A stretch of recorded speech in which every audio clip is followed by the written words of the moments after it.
Wife came home early and found her husband in their bedroom, making love to a very attractive young woman, and was somewhat upset. "You are a disrespectful pig," she cried. "How dare you do this to me, a faithful wife, the mother of your children? I'm leaving you. I want a divorce straight away." And the husband replied, "Hang on just a minute, love, so at least I can tell you what happened." "Fine, go ahead," she sobbed, "but they'll be the last words you'll say to me."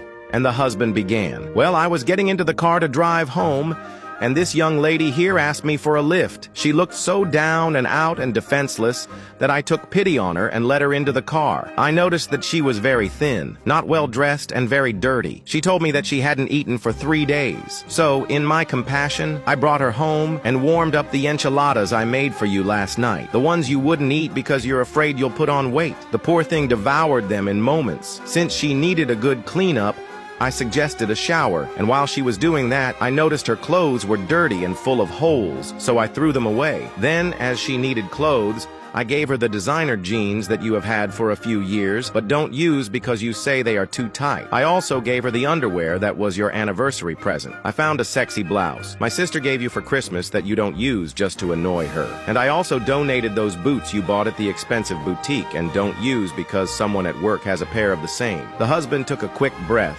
and continued, "She was so grateful for my understanding and help. And as I walked her to the door, she turned to me with tears in her eyes and said, 'Please, do you have anything else said that your wife doesn't use?'"